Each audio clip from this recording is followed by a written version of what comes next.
603-222-2007 or on the web at queencitycabinetrynh.com. Come see the possibilities. Queen City Cabinetry, another proud sponsor of WMNH. Come on down to the Hop Knot at 1000 Elm Street, Manchester's premier craft beer and gourmet pretzel bar. Tell us more, Trudy. We make our dough fresh every day. We make a variety of styles of pretzels and serve craft beer, cocktails, and a few bottles of wine. We do the traditional pretzel, and we have multiple flavors for that. We also do stuffed pretzels, pretzel sandwiches, free dessert pretzels, and pretzel knots. The Hop Knot in the Brady Sullivan Plaza at 1000 Elm Street.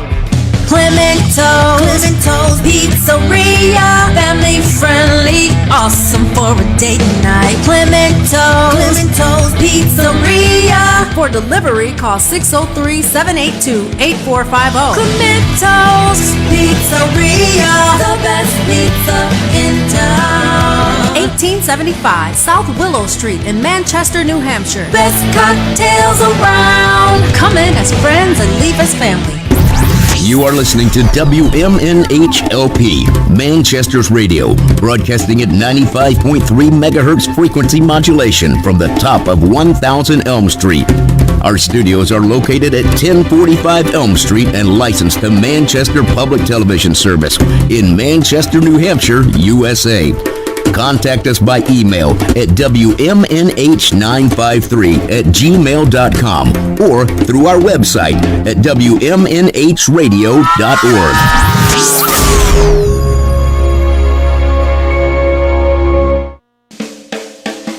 It's the 3-day weekend that officially kicks off the summer season. A time for hanging at the beach, barbecuing, even catching a few laps of the Indy 500. But Memorial Day is also the most solemn American holiday, a day to remember those who made the ultimate sacrifice while defending their nation. The Civil War, America's bloodiest chapter. Over 600,000 soldiers killed in action. Almost every community in every state suffered the loss of young men. As the war came to an end, mourners in both northern and southern states began placing flags and flowers on the graves of fallen soldiers. The town of Waterloo, New York is officially credited with starting the holiday. On May 5, 1866, its citizens closed their shops and businesses so that everyone could decorate the graves of the men killed during the war. Then an old war general had an idea. John A. Logan was the leader of a Union Veteran Association. He spearheaded an effort to unite all the decoration services into one national holiday, designating May 30th as Decoration Day. On the first National Decoration Day, 1868, 5,000 war widows, orphans, and other mourners gathered at Arlington National Cemetery. They placed flowers and ribbons on the 20,000 graves of both Union and Confederate soldiers. Two future presidents and fellow Union veterans, Ulysses Grant and James A. Garfield, attended the ceremony. Throughout the 19th century, Decoration Day grew. Ceremonies were held in major Civil War battlefields like Gettysburg, Pennsylvania, and Antietam Field in Maryland. By the end of the century, the holiday was renamed Memorial Day. But war wounds ran deep. Most southern states refused to commemorate a holiday they regarded as honoring Union soldiers. So each state commemorated their war dead with different Confederate decoration days. Several southern states continue the tradition to this day. World War I ushered in the age of modern warfare. America lost over 130,000 soldiers in the global conflict. This shared experience finally bonded America's North and South. When the war ended, May 30th became a day to honor all American soldiers who died in battle as far back as the Revolutionary War. America interred its first unknown soldier in Arlington National Cemetery on Armistice Day, 1921. Every Memorial Day, this soldier and other unknown soldiers are honored with a wreath-laying ceremony conducted by the President or Vice President. They are reminders of all those who never made it home. Memorial Day became a federal holiday in 1971, and Congress shifted it from May 30th to the fourth Monday in May, giving federal workers a 3-day weekend. All across America, veterans and civilians still gather in parades and vigils to remember the generations who gave their lives for their nation's freedom.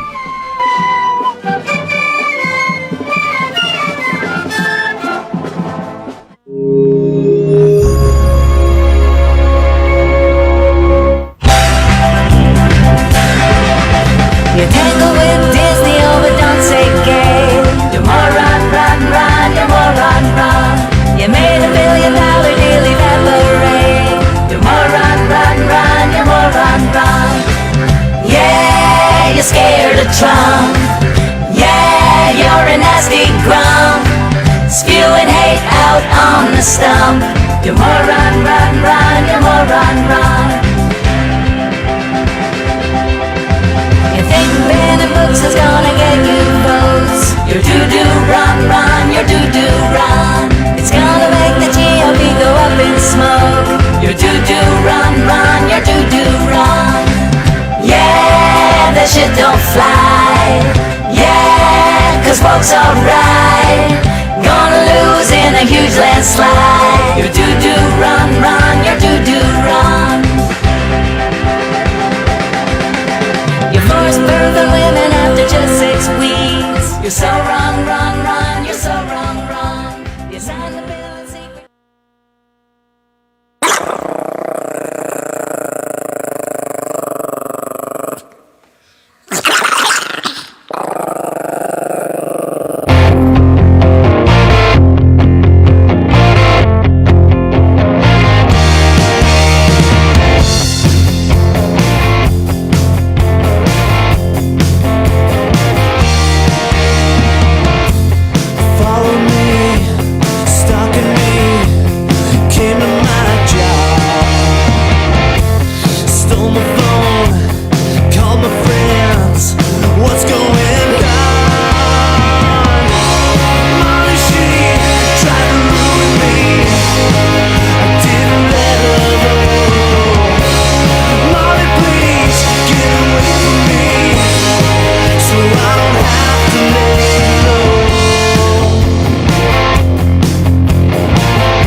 Hey, everybody, welcome. Here we go. It is that time again. Matt Connarton Unleashed. And we are live from the studios of WMNH 95.3 FM in glorious downtown Manchester, New Hampshire. Also on Comcast 97 if you're in Manchester. And hello to all of our online listeners across the nation and around the globe. You can go to my website, mattconnerton.com, for all of your live streaming options, social media links, contact info, show archives, etc., etc. It is Friday, May 26, 2023, as we move into Memorial Day weekend, which is, of course, I heard it referred to in that clip from the History Channel, kind of an explainer of the, if you heard it, if you were tuning in at the beginning, an explainer of the origins of Memorial Day and how we came to commemorate the holiday. But I noticed in the clip, it referred to it as the official start of the summer season. But I thought it was the unofficial start of the summer season. I thought the official start of summer was the day that summer officially begins. On the calendar, June something, like June 21st or something. But so I would, not to nitpick, I would call it the unofficial start of the summer season. But anyway, it matters not. But of course, more importantly, a day that we honor those who have fought for the country and perished in doing so. And so it is very important. And also, so we played that, and we also played, of course, Molly Tried to Ruin My Life, a song from Angry Joe and the Holy Sox, and Joe Williams from the band is going to be calling in, actually Skyping in, I should say. They are in the great state of Texas. It's too bad Texas Mike isn't here with us today, from the great state of Texas, and he sent us a bunch of great music. I'm really looking forward to talking to him. So that will be coming up today at 5 p.m. At around 4:30, though, we have Erich Pilcher's classic film review, and the subject this week is Saving Private Ryan. Of course, a very appropriate film as we do, like I said, as we move into Memorial Day weekend. So a busy show today, and someone is on the line. Hi, welcome to Matt Connarton Unleashed. Who's this? Hey, Matt, it's Pauly. Pauly C. from Retro Spectrum Radio with Pauly C. How are you? Good. I almost slipped into an impression there. Almost. Oh. Who said that it's not the unofficial? Because it is the unofficial. The official day of summer is the first day of summer. Right. That explainer that I played at the top of the show from the History Channel. It's just like a 3-minute explainer of the origins of Memorial Day, how it was established, referred to it as the official start of the summer season. And I was just being nitpicky, and I say, no, it's the unofficial start of the summer season. It is the unofficial day. Right. So whatever college intern working over at the History Channel created that needs to be smacked around. That's not correct. Well, now, Paul, I would never advocate for violence, but I do think whoever did that should be fired if they are in fact working there, and I think they should be blacklisted, and I think they should be doxxed, and I think they should be never allowed to even be seen in public again. No, they should be demoted to like something lame on the History Channel, like, I don't know, Duck Dynasty or something. Right, something like that. Yes, but yes, right. they must. I don't think they should necessarily lose their job. They should just go to something like that. Well, yeah. Well, you did say they should be smacked around. I'm just trying to avoid any smacking. That's assaulting. Not physically. I don't believe. Metaphorically speaking. Right. I don't believe in corporal punishment. Of course, I have no children, right. As you do not either. So we've never been in the position where it's even come up, really. But no smacking. This is a smack-free zone. No, a good talking to. Yes, and a stern one at that. Right, a verbal smacking around. Like, what are you thinking? I would wag my finger. I would wag my finger right in that person's face. Yeah, no doubt. Mm-hmm. Unofficial. It's the unofficial day of summer. Yes. Memorial Day. Yes. Yeah. Agreed. Ooh. Oh, well, what can you do? Glad we got that out of the way. Not everyone's as conscientious as we are, Pauly C. I'm a minute and a half away from 72 hours off. So. Ooh, good for you. Are you excited? Very much so. Yes. Well, you know why? You know what I'm excited most about, right? I think I can guess. Well, it's the triumphant return of our co-host, Mike Pelopita, tonight on Retro Spectrum Radio. That's what I'm most excited about. Oh, very good. I didn't know that part. I assumed you were going to say Retro Spectrum Radio, but I didn't know Mike Pelopita was returning this evening. That is outstanding. It will be wonderful to see him. Yes, he will be. I mean, unless, of course, he gets hit by a bus on the way in. Well, but, heaven forbid. But, with Mike's luck these days, who knows? I know. And Mike, of course, we should remind everyone, one of our great sponsors here at WMNH 95.3. He is the proprietor of Queen City Cabinetry in the historic Sunbeam Mall. That's right. Yes. They're in the Wonder Bread Plaza. We'll see you tonight at 8. AC/DC, Brian Johnson here tonight. Yes. With, of course, a intro tonight doing a tribute to the late, great Tina Turner. Yes, wonderful. I look forward to that, Paul, and we'll see you this evening. All right. Bye-bye. All right. Bye-bye. All right. That was our friend Pauly C. from Retro Spectrum Radio with Pauly C. Friday nights from 8 to 11 p.m. And Friday is my favorite day of the week here at WMNH. It's my long day here. I'm here with you 4 to 6 p.m. And then I'm back tonight, 8 to 11 p.m. as one of Pauly C.'s co-hosts on that show, along with DJ Steve and our friend Mike from Queen City Cabinetry, who became also an official co-host and then got injured. And it's just been a series of calamities. But we will see him this evening, it sounds like. So that is wonderful. So Retro Spectrum Radio tonight from 8 to 11 p.m. If you'd like to join us, 603-250-6007. The studio line is open, 603-250-6007. You can also text me at 617-917-4476. I'm on social media at Matt Connarton. You can email me, matt@mattconnerton.com. And, of course, you can interact and opine in the Facebook live chat. But the best thing to do so that we can hear and fully enjoy your dulcet tones is to give us a call at 603-250-6007. But yes, if you're just joining us, we do have a busy show planned for you today. Coming up a little bit just after 4:30, we're going to do Erich Pilcher's classic film review. And this week, the subject is the 1998 film with Tom Hanks and Matt Damon. And I think there's at least one or two other big names in it too. Saving Private Ryan. So that's going to be coming up. Erich thought that would be appropriate for the show going into Memorial Day. We won't be here Monday. We're off Monday for the holiday, but we will be.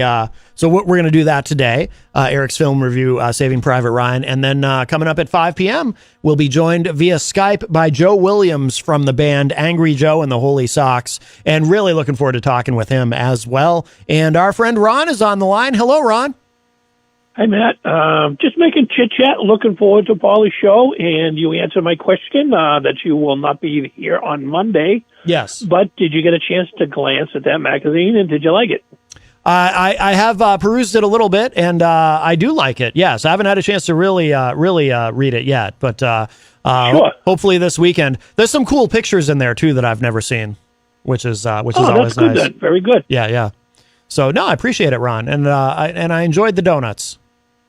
Okay, good. Yeah. I was sitting there. I was at the cash out line, and I saw it, and I was like, I bet you Matt might like that. I said, part of me said, he probably already knows all this, but I thought, what the heck?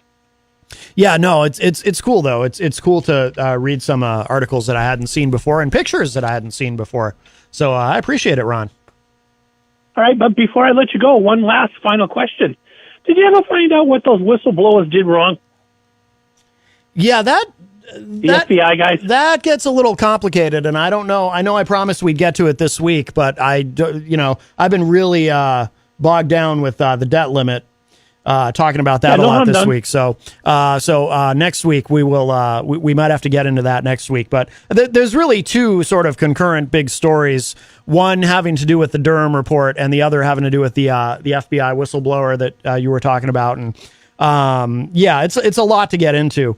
So we got to do it on a day where we've got a lot of time. It's been a very busy week here on the program, or a program, as I think they say on the BBC, the program. Hey, have a good day, have a good night, and a good weekend. All right. Thank you, Ron. You too, my friend. Bye-bye. All right. Bye-bye. All right. That was our friend Ron. Always nice to hear from him. And that does open up the line for you. 603-250-6007, 603-250-6007. Let's go ahead and say hello to everybody in the Facebook live chat. Let's see. Melanie La Liberty from the great state of Vermont joins us and says, hey, guys. Hello, Melanie. Pauly C. also in the chat room. We just heard from Paul on the phone, of course. Crystal from the great state of Illinois joins us. Hello, Crystal. Melanie giving Paul a hard time in the chat room. That's funny. J-Fed also from the great state of Vermont joins us. Rhonda Favero from the great state of California says hi, everyone. Melanie, skeptical about our friend Mike from Queen City Cabinetry. She says, yeah, right. You guys are always slinging that BS. Mike isn't showing up tonight.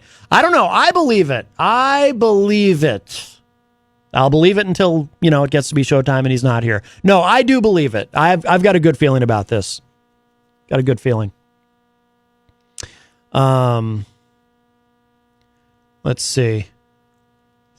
Couple other things too. Of course, we have, if you missed yesterday's show, by the way, please go back and check it out. We had Kevin Horan on the program. He's a frequent guest at the Hop Knot. They do live music at our wonderful sponsor, the Hop Knot, every Saturday night. And Kevin is playing there in June. I think it was June 24th is what Ali had said in the chat room. But yeah, he plays there quite a bit, and he came in and played live for us in studio yesterday, and we had a great conversation too. Fantastic. Really loved getting to hear him live. So if you missed yesterday's show, please check it out. He's really incredible. But they've got some other things going on at the Hop Knot that we want to mention as well. So tomorrow at the Hop Knot, this is up on social media. Kenny posted this. Saturday we're doing I hope Governor DeSantis of Florida is not in the state campaigning, because if he runs into this, he'll be very upset. Poor Governor DeSantis. I mean, it'd be terrible to have to bother him after he had that little bit of a fiasco on Twitter Spaces doing his announcement the other night. Anyway, I digress. Okay, so tomorrow at the Hop Knot, they're doing drag trivia to raise money for New Leaders Council, New Hampshire. I'm not familiar with that organization, but I'll have to learn about them. But it's for New Leaders Council, New Hampshire. It says we'll have some raffles, prizes, and some drag numbers from Chi Chi Marvel and Glam Chowda. And I believe I'm familiar with the individual who plays Glam Chowda. I believe he's been on the program. From House of Marvel Entertainment. Please call and reserve spots. So that will be happening tomorrow at the Hop Knot. And also tomorrow at the Hop Knot, they have, I'm not sure if it's Mike Barger or Mike Barger. I'm not sure how to say it, but from tomorrow night from 7 to 9 p.m. So the event, the fundraiser, Drag Trivia fundraiser, is in the afternoon from 1 to 3 p.m. And then Mike Barger, I'm going to go with Barger, is playing tomorrow night from 7 to 9 p.m. at the Hop Knot. So they've got a couple things going tomorrow. And they've also got those delicious gourmet pretzels and that wonderful assortment of craft beer. And also, too, I'll just mention what Paul's got going on tonight, what he has planned, what we have planned for Retro Spectrum Radio. I mean, he's the one who actually does the planning. But this is what he posted. He referenced it briefly on the call, but just to give a little bit more detail, this is from social media. Paul posted, last year on Retro Spectrum Radio, we presented an evening of AC/DC songs with lead singer Bon Scott, and tonight we'll be featuring AC/DC with lead singer Brian Johnson. He's the dude who took over for Bon when he unexpectedly died in 1980. Bon sang Highway to Hell, Brian sang Back in Black. But first, at 8 p.m., we'll start the show with a tribute to the great Tina Turner. Do join us. And by the way, for that show, we love it when people join us in the Facebook live chat on Facebook, of course. Well, that is where you'd find a Facebook live chat, right? If you go to the Retro Spectrum Radio Facebook page, join us in the chat room during the show, but open a second browser tab, go to WMNHradio.org, and you can hear all the audio uninterrupted. Paul mutes the Facebook feed, so that way we don't get knocked off of Facebook in the middle of the show while we're chatting with you guys while the music's on. So Paul mutes that. So chat with us on Facebook, but stream the audio uninterrupted at WMNHradio.org. Let's see. We have a few more people who have entered the chat room here, I think. I don't know how to say this, but we have a friend in the Facebook live chat. I'm not going to butcher your name, but we have a friend in the Facebook live chat who says, greetings from Uganda libertarians. Well, hello to you and welcome. Also, Tom Blanchard joins us in the Facebook live chat. Tom says, hi, Matt, just getting over Coldzilla, feeling good now. Oh, you had a cold. Well, I'm glad you're feeling better. Jenny is in the chat room, of course, and says, shalom, peeps. Scott Robinson joins us and says, have a great Memorial Day weekend, my fellow Connartonites. Yes, hello, and happy Memorial Day weekend to you, Scott. And Eric Street joins us in the Facebook live chat and says, ooh, good band, good band. So it sounds like Eric is an AC/DC fan. Very good, very good. Just a few minutes, we're going to get to Erich Pilcher's classic film review for this week, but I suppose here's what we've been talking about it all week, the debt limit. This is what I'm seeing right now on USA Today at usatoday.com. Biden and McCarthy getting, quote, closer to debt ceiling deal before clock runs out.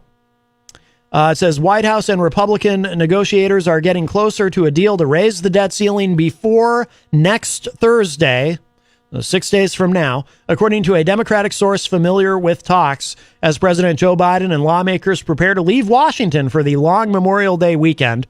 Yeah, apparently, well, they already left, so the House is adjourned, but apparently they need to, they were told by McCarthy, be ready to be on your way back here on 24 hours notice in case a deal is reached. We're going to need to get the legislation written and then vote.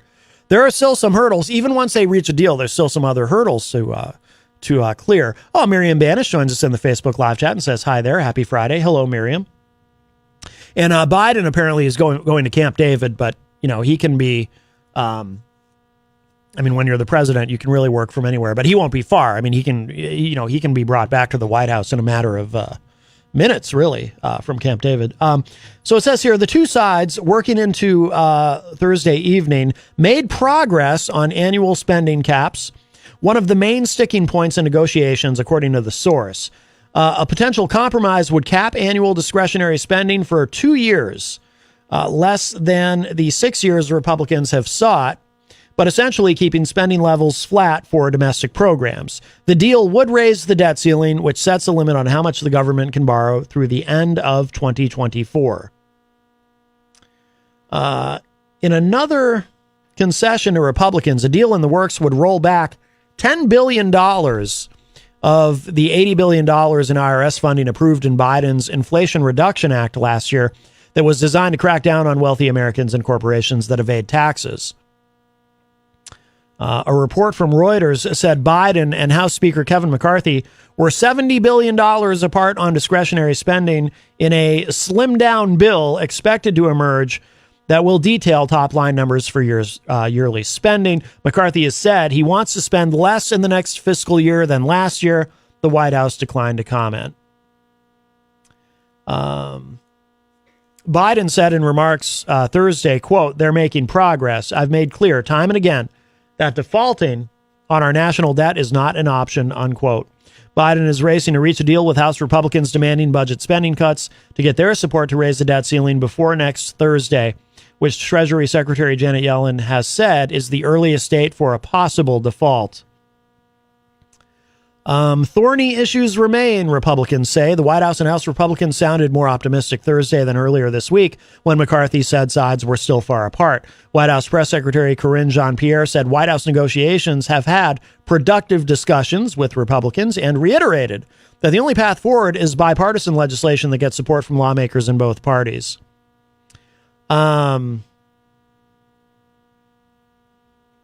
Representative Patrick McHenry, Republican of North Carolina, one of the top Republican negotiators, told reporters yesterday, quote, the work that we're doing centers on a shorter and shorter array of issues. Closer, yes. Is it more difficult? Yes, unquote, describing thorny issues that remain. In addition to spending caps, talks between the White House and House Republicans have centered on Republicans' proposals for stricter work requirements for recipients of food stamps and other welfare benefits, expedited permitting, for oil and gas projects, and rescinding COVID-19 relief money. One of the remaining holdups is finalizing an agreement on work requirements, which the White House has resisted. This goes on for a bit. Well, it's a pretty extensive article, actually. But here's how I see things now. I think they may or may not come to a deal. If they do come to a deal, they've got to get it through both the House and the Senate. My prediction at this moment is this. It's not that I think we'll default. I think they may very well get a deal. I don't think they can get something that will pass both houses. And I do think that next week, Biden will announce, because it will be down to the wire. Because even if they get to a deal, before any votes even take place, they have to write the legislation, which apparently isn't that hard. You write the legislation, in this case, according to the deal that you made. And then there's the 72-hour rule that McCarthy has said he will not budge on, that for 72 hours, the legislation has to be available for everyone in the House of Representatives to read it before voting, to read and analyze and so forth. And then they have to get it through both houses. So you have to have a Republican-controlled House and a Democratically controlled Senate all willing to vote on this. I'm worried that you've got people on both sides who are not going to be happy with some of the compromises made. You've got House Republicans who would, some of them, I mean, the really crazy ones, who would rather just default. But you also have some who want deep, deep draconian cuts, or they won't vote for this. So that might be tricky. And then in the Senate, you've got Democrats who apparently are furious with Biden. This is where it gets complicated. They feel like Biden is caving in on too many things from what they're hearing, what they're being told, apparently. So they're getting frustrated. And they might end up not voting for something that they think Biden compromised on too much. So I think what ends up happening is this isn't going to work. And for the first time in American history, the president is going to have to invoke the 14th Amendment. And in doing so, then we're really in uncharted territory. It may all work out. It may all work out. I'm not optimistic that a deal is going to get done in time and legislation passed in time to avert default. I am optimistic. There are enough people now, legal scholars, constitutional scholars like Lawrence Tribe, for example, who seem pretty sure that the 14th Amendment will work and that it will hold up in court. So that's where I think it's going to end up. That's my prediction. I hope I'm wrong, and I hope I get a deal. Now, some people, there are some, particularly on the left, who say it would actually be better if Biden doesn't give in on anything and just go ahead and invoke the 14th Amendment. But those tend to be the people who are sure that it's going to work. I'm worried about a constitutional crisis, which is what happens when you have two different parts of the Constitution that are interpreted in ways that put them as sort of diametrically opposed in terms of what they mean and who can do what and who has the authority to do what, I should say. The Constitution says that, the Congress controls the wallet of the country, effectively, the purse strings, the treasury, in terms of spending money. But the 14th Amendment provision is at 4, I think, says that our debt shall not be questioned, which many interpret to mean that the president does have, you have to pay the country's bills. The president does have the authority to use the 14th Amendment to avert a default. And my biggest worry isn't even so much about whether or not it holds up in court, because I can see that going either way. My worry with the 14th Amendment is that Janet Yellen keeps saying that it's not an option. So I'm worried Biden goes ahead and takes that option and invokes the 14th Amendment. And then Janet Yellen, Treasury Secretary, says, no, what are you doing? We can't do this. I told you we can't do this. And then it just doesn't happen. And then we end up defaulting. I don't know. Again, we're very much in uncharted territory. So in trying to be an optimist, I say I don't think there's going to be a deal in time. I think we've reached a point in American politics where our politics is so broken and so polarized that I don't think they're going to, even if they come up with a deal, I don't think they're going to come up with something that enough people can agree on in both the House and the Senate to get it through. So I'm pessimistic about that part, but I'm trying to be cautiously optimistic about the use of the 14th Amendment. And if the 14th Amendment is used and it holds up and it works, then great. That's the end of the debt limit. And we don't ever have to do this again. And life goes on as it should.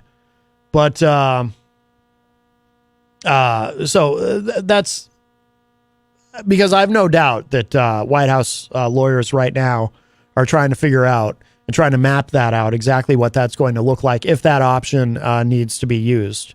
The other thing that I would say, though, is, again, and I've said this many times on the show, and I'm going to try to be brief because I want to get to Erich's film review. I don't want to run behind. But I've been saying all week, or for weeks now, actually, more than just this week, I've been saying, in principle, Biden's original stated position was correct. In principle, that there should be a clean debt limit raise, and you deal with the budget when it's time to vote on a budget and in appropriations. That's where you deal with it. You should not tie that to the debt limit. Trump was right on that too when he was president. He's done a 180 now. Now Trump's pro default apparently, which is insane. But he used to be on the correct side of that issue. And I think what Biden said was correct in principle, but in practice it just doesn't work. And I hope that I hope this doesn't get held up. If they come to a deal and they get the legislation written up and it passes the House, I hope it doesn't then get stuck in the Senate because you have too many Democrats who are mad about Biden caving in on too many things, because that's how they're going to look at it. And the Democrats who look at it that way are the same ones who are right now saying, just invoke the 14th Amendment. You have the authority. It will work. I'm worried that those Democrats are so sure that they're right, because I don't know if they're right. It hasn't been tested. It's never been tested.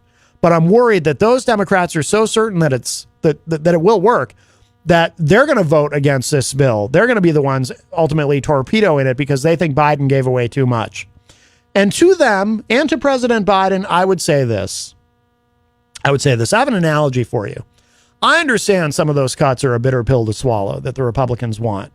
And I understand that even some conservative-minded economists have said that the original House bill that the Republicans passed to raise the debt ceiling, those cuts were so deep and so drastic and so draconian, even some conservative-minded economists have said, whoa, that's too much. You're actually going to damage the economy if you do this. This is austerity on steroids. Come on. Now, we all know, of course, when negotiating, you start with a lot more than you think you're actually going to get and you work toward a compromise, right? We all understand that. But what I hope these Democrats understand is the Republicans hold all the cards. Take the 14th Amendment off the table for a minute. Pretend there is no 14th Amendment. And so you've got two options. You either get something passed or you default, and that's it. There's no other options, right? Republicans hold all the cards because they're in a no-lose proposition. It's a no-lose proposition for Republicans in the House.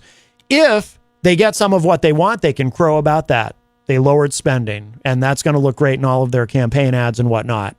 If they don't get what they want and we default, that's also going to be good for Republicans because in the United States of America, while the economy is very complicated, people don't like to think of the economy as complicated, and they just blame whoever the president is at the time that anything goes wrong economically, or they credit whoever the president is if the economy's going well, depending on their own ideology, of course.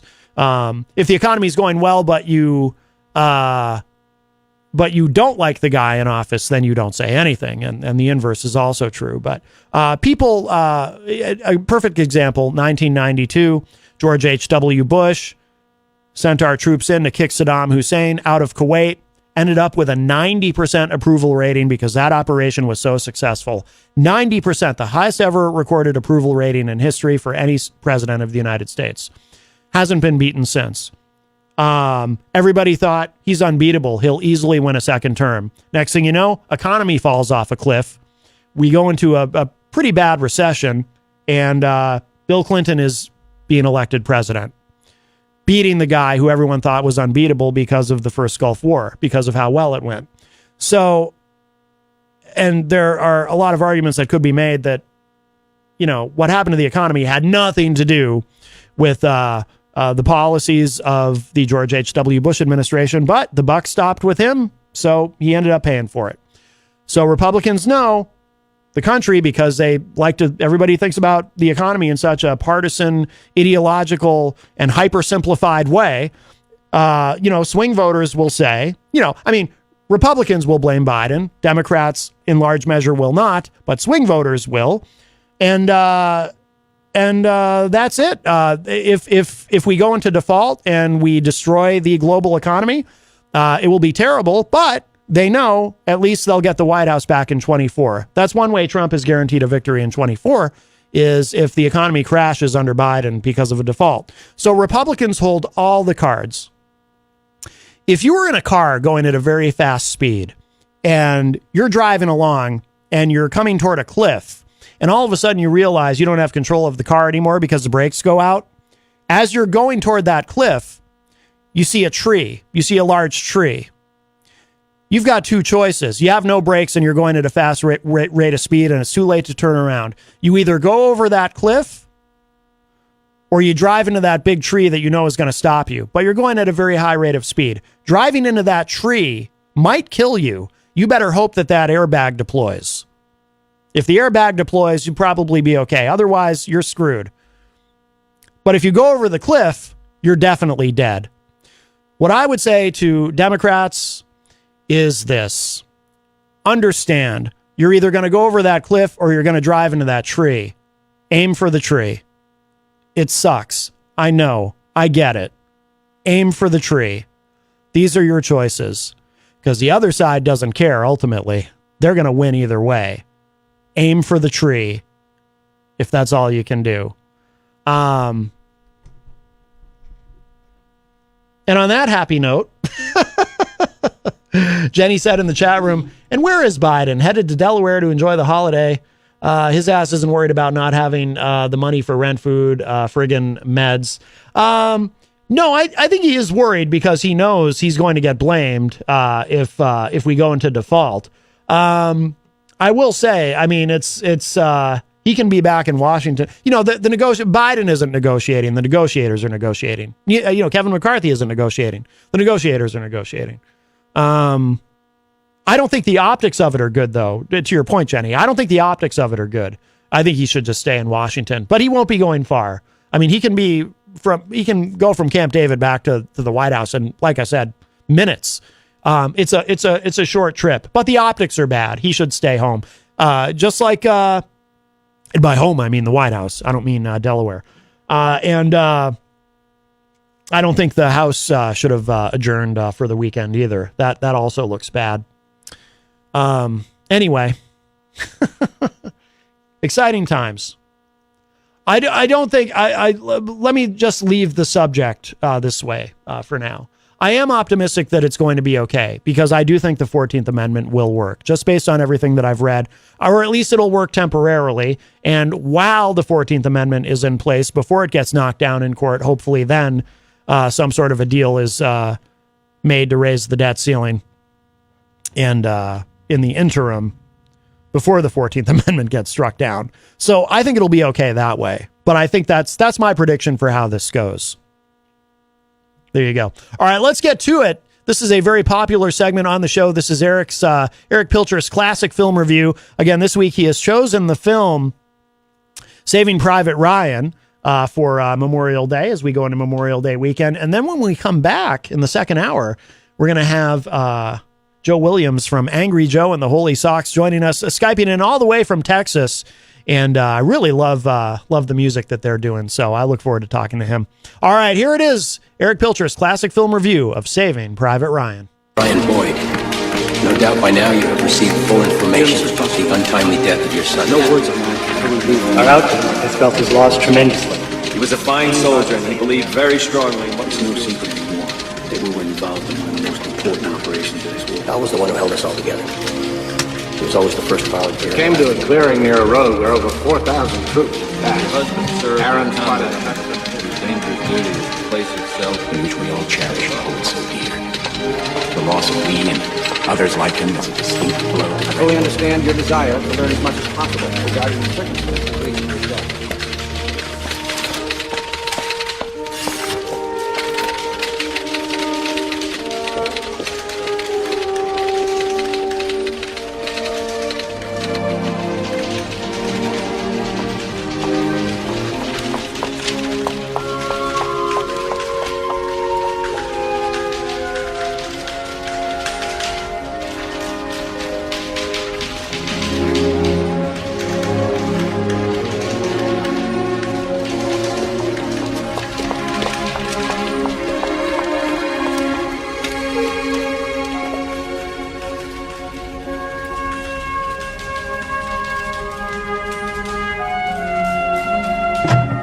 Colonel, I've got something you should know about. Yes? These two men died in Normandy. This one in Omaha Beach. Sean Ryan. This man at Utah. Peter Ryan. This man was killed last week in New Guinea. Daniel Ryan. The three men are brothers, sir. I've just learned that this afternoon their mother's going to be getting all three telegrams.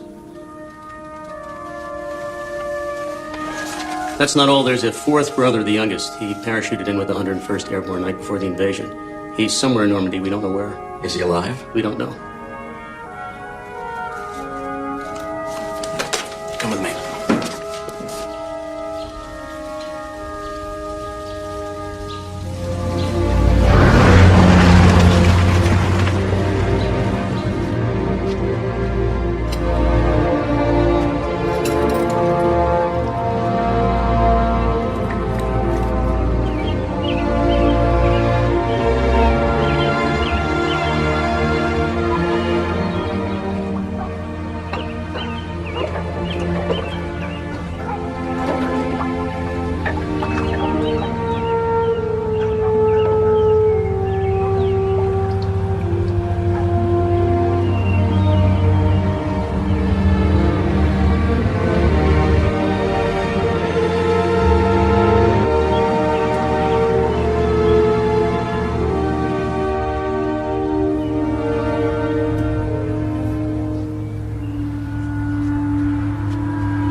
All four of them were in the same company in the 29th Division, but we split them up after the Sullivan brothers died on the Juno. Any contact with the fourth son, James? No, sir. He was dropped about 15 miles inland near Neuville, but that's still deep behind German Now, lines. Mac, there is no way you can know where in the hell he was dropped. General, first reports out of IXP What Shape said the 101st is scattered all to hell and gone. There's misdrops all over Normandy. Now, assuming Private Ryan even survived the jump, he could be anywhere. In fact, he's probably KIA. And frankly, sir, we go sending some sort of rescue mission, flat-heading throughout swarms of German reinforcements all along our axis of advance. They're going to be KIA, too.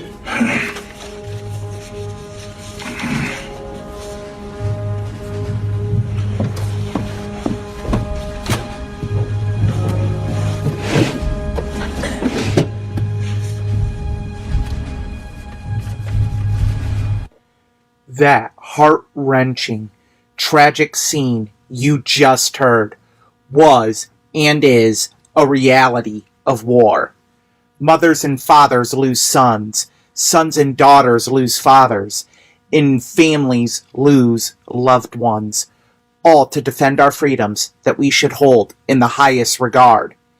This week's film encapsulates that tragedy in what 7 men endured to save just one, so a family would have one remaining son. released in 1998, directed by film maestro Steven Spielberg. Saving Private Ryan tells the tale of Captain John Miller, played by Tom Hanks, a man tasked with leading the aforementioned 6 men on a mission during World War II to retrieve Private James Ryan, played by Matt Damon, from behind enemy lines, so he may be returned home following the death of his 3 brothers in the same war. Our next 2 clips show what Captain Miller is up against.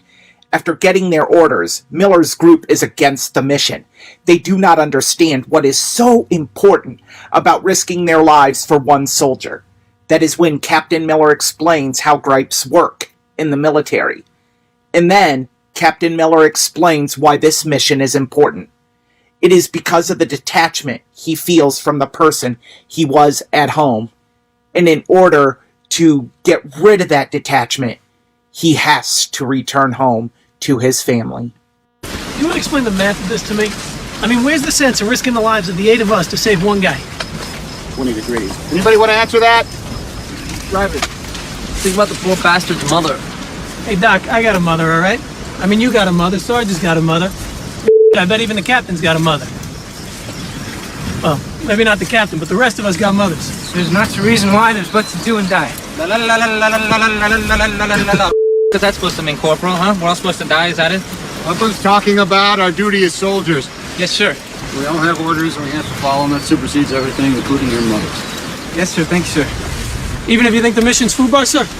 Especially if you think the mission's FUBAR. What's FUBAR? Oh, it's German. Yeah. Never heard of that. Sir, I have an opinion on this matter. Well, by all means, share it with the squad.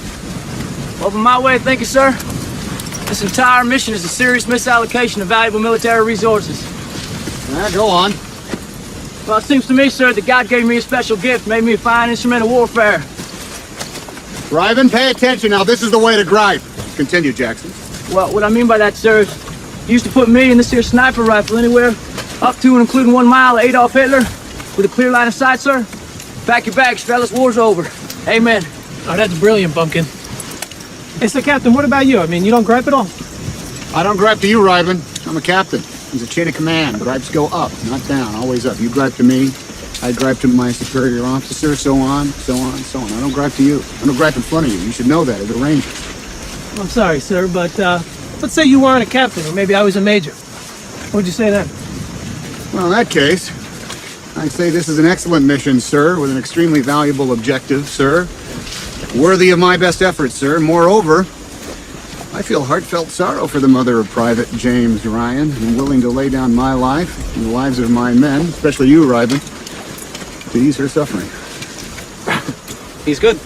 I love him. And now, Captain Miller gets personal. What's the pull on me up to right now? What's it up to?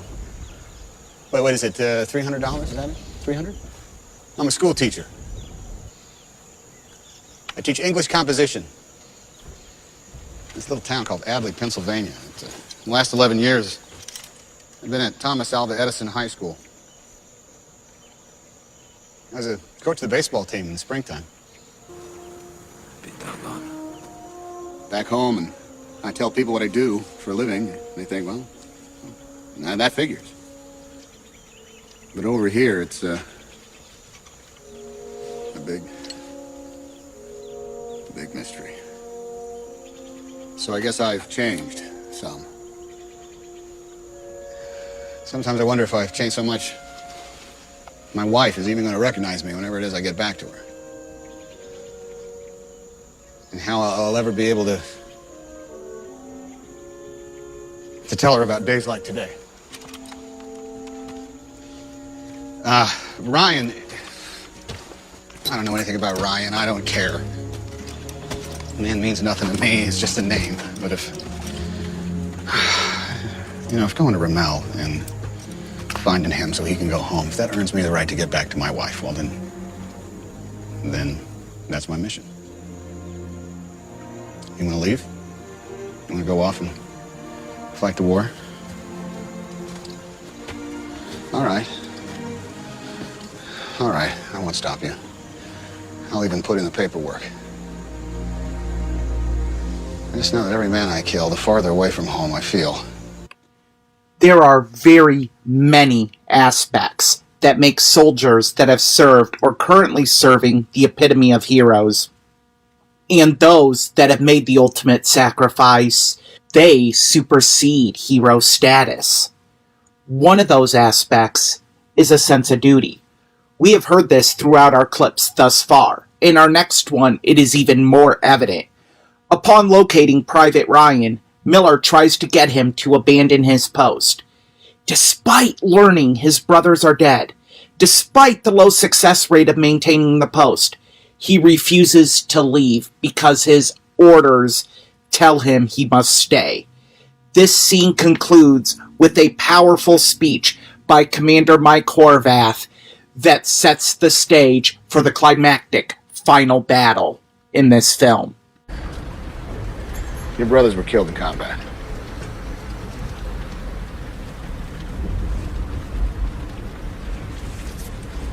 Which ones? All of them.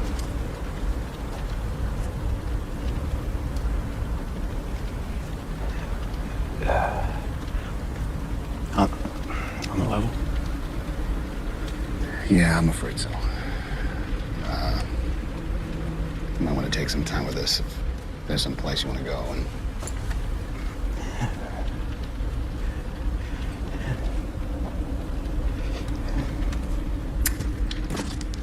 what's this all about? Ryan lost his brothers. Which one? All of them. You came all the way out here to tell me that? well, you're going home. Our orders are to bring you back. Bring me back. Corporal Henderson, don't mean to leave you even more shorthanded, but orders are orders. Any communication about when you're going to be relieved up here? Sir, there's no way to tell. I mean, we have no idea what's happening south of us. I have my orders too, sir. They don't include me abandoning my post. I understand that, but this changes things. I don't see that it does, sir. The Chief of Staff for the United States Army says it does. Sir, our orders are to hold this bridge at all costs. Now, our planes in the 82nd have taken out every bridge across the Murderette with the exception of two. One at Valone and this one here. We let the Germans take it, we're going to lose our foothold and have to displace. Private, your outfit wants to stay. That's one thing. But your party's over here. Sir, I can't leave until at least reinforcements. You got 3 minutes to gather your gear. Sir, what about them? I mean, there's barely hardly any... Two of our guys already died trying to find you, all right?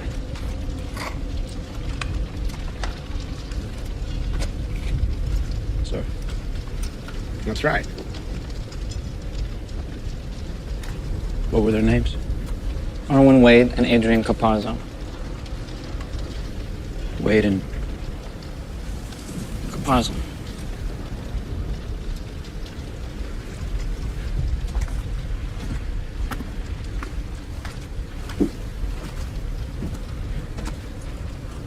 Doesn't make any sense. It doesn't make any sense, sir. Why? Why me? Why do I deserve to go? Why not any of these guys? They all fought just as hard as me. Is that what they're supposed to tell your mother? When they send her another folded American flag?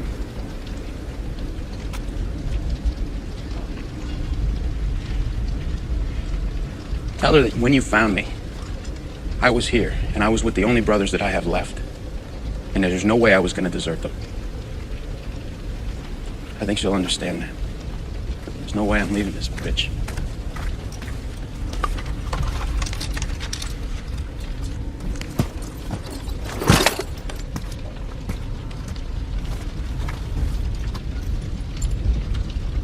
And now, the commander's speech on why they must save Private Ryan and stay on the bridge. What are your orders? Sergeant, we have crossed some strange boundary here. Our world has taken a turn for the surreal. Clearly, but the question still stands. I don't know. What do you think? You don't want to know what I think. No, Mike, I do. Well, Part of me thinks the kid's right. What's he done to deserve this? He wants to stay here, fine. Let's leave him and go home.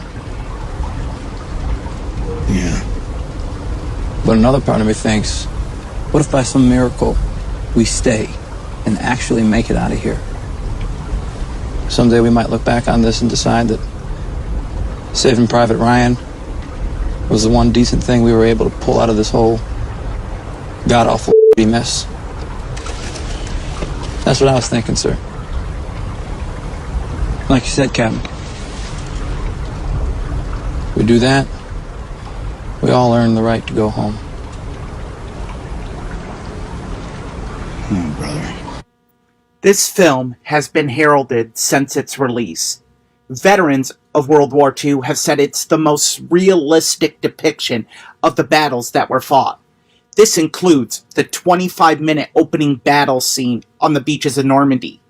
Spielberg, in making this film, sought consultation from known World War II writer Stephen Ambrose, whose work was eventually adapted into the HBO miniseries Band of Brothers.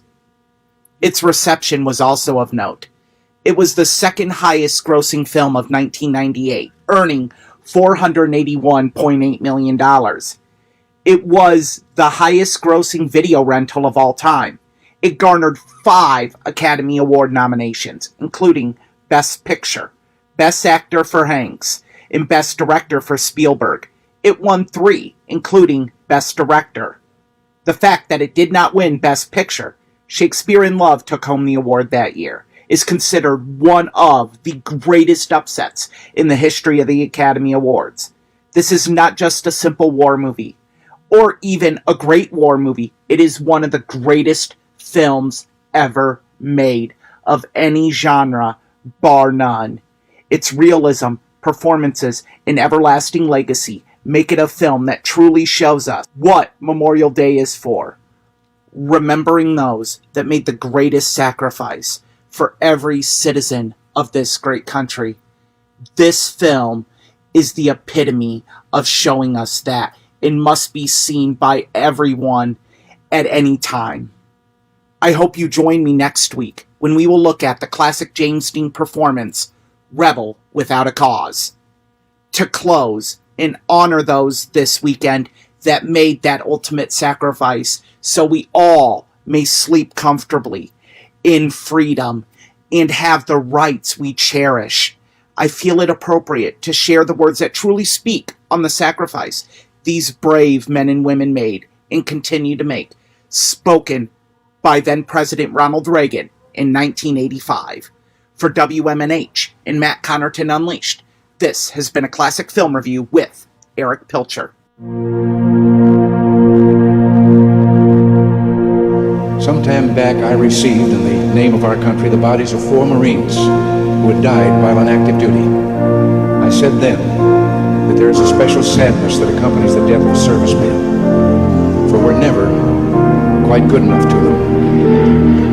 Not really, we can't be, because what they gave us is beyond our powers to repay. And so when a serviceman dies, it's a tear in the fabric, a break in the hold. All we can do is remember. It is, in a way, an odd thing to honor those who died in defense of our country, in defense of us, in wars far away. The imagination plays a trick. We see these soldiers in our mind as old and wise. We see them as something like the founding fathers, grave and gray-haired. But most of them were boys when they died, and they gave up 2 lives, the one they were living and the one they would have lived. When they died, they gave up their chance to be husbands and fathers and grandfathers. They gave up their chance to be revered old men. They gave up everything for our country, for us. We owe them a debt we can never repay. All we can do is remember them and what they did and why they had to be brave for us.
Oh, what a great track. That is So Far from Angry Joe and the Holy Socks. And we're going to talk to Joe in just a moment. Actually, we have him on Skype as we cross into hour number 2, numero dos of Matt Connarton Unleashed. And hi, Joe. Can you hear me? Yeah. Can you hear me? Yes. Welcome. You are all the way in, where in Texas are you? I'm in the little small town of Houston. Houston, I've heard of it. Now, is it true, by the way, that there's no zoning in Houston? So you have you might have a house right next to a shopping mall, and then there's nothing else around it. Like the nearest gas station is 10 miles away because things aren't zoned. Everything is just kind of everywhere in Houston. Is that true? You may see little pockets of that, but I don't think that's very common. Okay. All right. I've heard that about Houston, and I was like, oh, that's odd. All right. Well, very good. Hey, crazy stuff happens in Houston. What's that? A lot of crazy stuff happens in Houston. Really? Okay. I can't speak for most of it, but, No, I understand. So we just heard So Far, and I played at the top of the show today, too. I played Molly Tried to Ruin My Life, a great track, and I really love everything that you sent us, Joe. And you've got a great sound. It's very accessible, very, really catchy stuff. I really love what you're doing. But of course, it's not just you. You're actually a duo, right? Angry Joe and the Holy Socks. Yeah, the brains of the operation, Charlie Wang. She couldn't be here today. I'm having to do this solo, but we're very much a team. It's me and Charlie doing all the writing.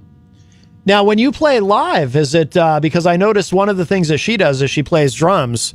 So obviously, and I'm sure you've heard this 1,000 times, so I don't mean to be cliche, but there's the obvious White Stripes comparison. Is that what it's like live? Are you there with the guitar? She's there on the drums?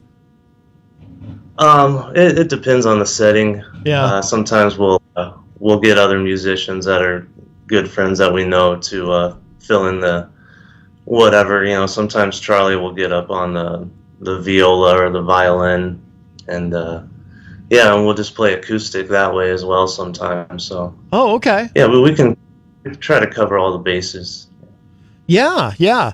Now in Houston, because obviously in Texas, people kind of have, the stereotypical idea that it's, a lot of country music, and obviously there is a lot of country there, no doubt. But we've had some really good rock bands on the show, and what you're doing is very. Is there a lot of music around in that area that sounds like what you're doing? Because it's very, it's rock, but again, it's very, very catchy, very, very radio friendly. Like I said, that first song, the Molly Tried to Ruin My Life, is so. The first time I listened to it, I swear I had it just kind of stuck in my head for a couple of hours. Is there other music in that area? Are there other artists in that area that sound like what you're doing, or do you kind of stand out? There may be a few. I usually reach out to my buddy in Austin if I want someone similar to play with us. Yeah, we would get my friend Jordan Barney and see who he's playing with these days. And but there's a couple people I would reach out to in Houston for sure. For a similar lineup show, there's a couple out there, I think, that are kind of in the vein of what we're doing. Okay. Can you tell me a little bit about influences? Because there's a certain name, especially on that song So Far, there's a certain band that comes to mind when I listen to that song, but I don't want to say who it is because I'm curious if you talk about influences, if the name will come up, and then I'll tell you the name that I was thinking. But can you tell me about some of your influences and some of Charlie's influences too? Not to speak for her, but I'm sure you could speak to that. Oh yeah, well, most of the crunk phase for Charlie, Little John, and. But no, seriously, she's classically trained musician. Plays every instrument. Been playing since she could walk. So she's very well versed. I was kind of more of a wild person listening to Stone Temple Pilots and partying and you know. But I've been listening to a lot of George Harrison and Jeff Lynne lately. Yeah. You know, I love the Beatles, and yeah, you know, just pretty much anything that's the Counting Crows. I'll find myself listening to them quite a bit. Yeah. As well. Yeah. I can hear some of that. I was actually thinking the Smithereens. I don't know if you're a Smithereens fan. Oh, yeah. Oh, yeah, okay, yeah. Yeah. So far, specifically, really, I think has a cool Smithereens vibe. But, yeah, so now do you play out a lot? Do you and Charlie play a lot of shows? Since the whole COVID deal, no, but we're starting to get geared up to get back out there. We're about halfway through with our second full-length LP. And yeah, we've got some things in mind. We're going to start hitting some stages. Excellent. By the way, when you record, who is on the studio tracks? Is it just the two of you, or do you have other musicians who participate? We do it all. That's what I thought. We try and split the duties in half. Yeah. You know, Charlie does all the drumming, mm-hmm. and then sometimes she'll do the bass line. Sometimes I'll do most of the guitar work, and we'll share singing duties as well. So, yeah, and it's just awesome working with her because we're kind of from two different styles, but when we get together, it just works out, and we just love, you know, writing together at the end of the day. So yeah, it's, you know, a favorite thing. Well, that's pretty cool too, that you can do something that, you know, the songs, they sound like a full band, but to be able to go into the studio and be able to cover everything with just the two of you, I mean, that's kind of seems like a great way, a very convenient and sort of streamlined way to record, right? Because when you have an actual full band of four people or 5 people or whatever, or even 3 people, you know, you've got you know, it's just more to schedules to work around and everything, all that goes into it. So that's great that you're able to do it all, just the two of you, and play multiple instruments and the whole deal.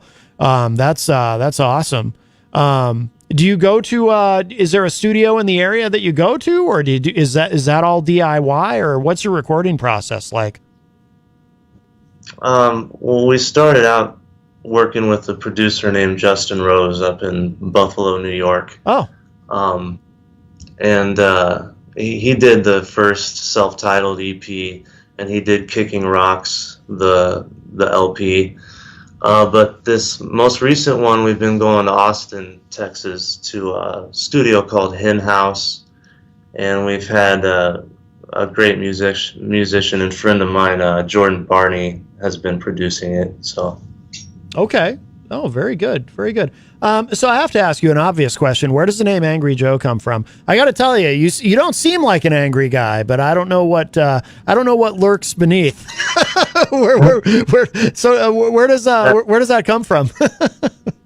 I could see how one could assume from some of the lyrics or main themes of the songs that it could be that way. Yeah. But no, I try to be as laid back as possible. Yeah. Especially like Charlie's probably the nicest person anyone's ever met. Yeah. I'm not just saying that. But actually, just a friend of mine told me, if you ever start your own band, you should call it Angry Joe and the Holy Socks, because I think I was like ranting at her for some reason. Yeah. Coming across. So she was like, you know what? And she's kind of my friend Heather, she's a little out there, so. But I remembered that. I said, Angry Joe and the Holy Socks, huh? And so I did that. I used that name. Yeah. No, that's cool. And Charlie liked it right away? Yeah, you know, most people seem to like the name. I get a lot of positive feedback on it. So yeah. I thought it was a little ridiculous starting out, especially how holy is is spelt like as it would be like your socks are biblical or something like that. Right. Well, you know what's cool too is obviously, and unfortunately, not everyone realizes this, and then they end up regretting it. The ones who don't realize this is that it's always really a good idea to pick a name that you're reasonably sure nobody else is going to have, because you know there's many a horror story of somebody not just going on Spotify. You know, they have an idea for a name and they don't even go on Spotify and do a basic search, and then they're shocked when there's 10 other bands with that same name. So no, so I think that makes sense. Rolling Stones, man. Yeah. I mean, all the obvious names have already been, no matter how cool they may be, they've already been taken. So no, I think it's a good name, and it sticks with you. It's definitely memorable. Now, do you have so you said you're in the middle now of recording your next full length? Yeah, we're halfway done, and we're actually about to release the first single here probably a week from today. Oh, really? Yeah. Okay. Yeah, I got the artwork back and for the album cover, and the first round of songs are polishing up, and we're ready to do it all over again and get some more music out there, because it's been a little over a year since we released Kicking Rocks. Mm-hmm. And got to keep pumping the music out. The 4 tracks that you sent us, are those all from Kicking Rocks? One of them was off of the LP, or no, the EP, Leftover. Oh, gotcha. Yeah. I was going to play that one at the end of the segment. Actually, I really I like that track a lot. Hopefully, when you've got the new single ready, I hope you'll email that to us, and we'll definitely play it. We'll do a world radio premiere for you here on the show. So I really like what you're doing. You've got a really cool sound. And is the new album, is it going to be kind of in the same vein of what you're doing, or any surprises? It might be a little heavier than the previous one. I say heavier, maybe more faster hard rock songs. Sure. Kind of that you're not hearing much of anymore, and then a good mix of, we've got a ballad or two on there as well. So it's going to be a good one. I'm looking forward to the release. Very nice. Well, we look forward to hearing with it, Joe, and we really appreciate you joining us today. What should our listeners know about how to? Well, actually, in your case, it's probably not even. It probably doesn't even matter, because you can just you've got such an unusual name for your project. You can just Google Angry Joe and the Holy Socks, and you're very easy to find online, which is again very important from a marketing standpoint. So I commend you on that. Yeah, you can find us, and we have our own website, angryjoeandtheholysocks.com. Everything is on there. Yep, it's a nice website. Who does? I'm a website nerd. Who does the site? Did you design that yourself? Charlie kind of took control of that, and I didn't want to get in her way. She's pretty good at it, so. Yeah. No, she did a great job. It's a nice website, very clean, very easy to navigate, which is important. Like I said, I'm kind of a geek for that stuff, so I commend her on that. Yeah, well done. All right, well, listen, Joe, we'll let you go in a second, and I am going to play that track Leftover, and I'll play another one too later at the end of the show. But I really appreciate you joining us today. I love what you're doing, and would love to play the new single on the show when it's ready, and we will do this again. And definitely we'll do a follow-up interview when the new album is ready and all of that. So. Let's stay in touch, and I really appreciate you joining us today. Hey, thanks for having me, man. It was my pleasure. Absolutely, anytime. All right, Joe from Angry Joe and the Holy Socks. Thank you, my friend, and I'm going to get to this song. We'll talk to you soon. Okay, see you. All right, bye-bye. All right, very good. Joe Williams from Angry Joe and the Holy Socks, and let's give this a listen. This is Leftover. We'll play this, and then we'll show some love to our amazing sponsors, and then we will be back with our final segment today on Matt Connarton Unleashed as we embark on our Memorial Day weekend. But here it is. This is Leftover.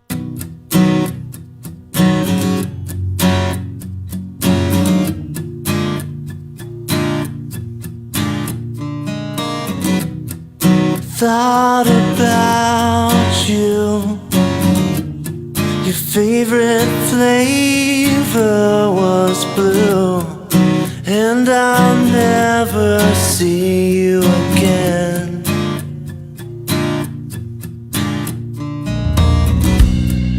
Dirty laundry,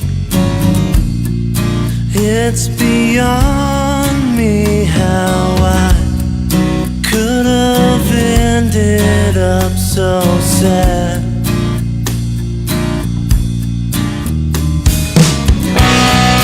Is there any love left over? My heart broke over you, and there's not much left to love. Love ain't true. Is there any love left over?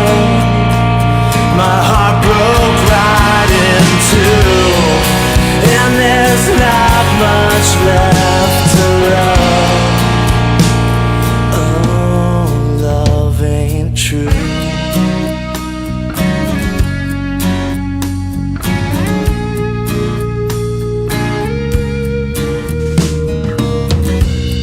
Forgot about you till I heard a song you knew. Then I started dreaming of them.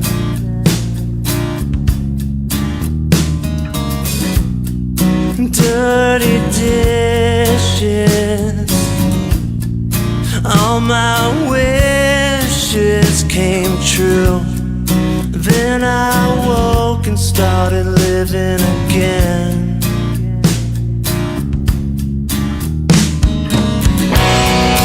Is there any love left over? My heart broke over you, and there's not much left to love. Love ain't true. Is there any love left over? My heart broke right in two, and there's not much left to love. Oh, love ain't true.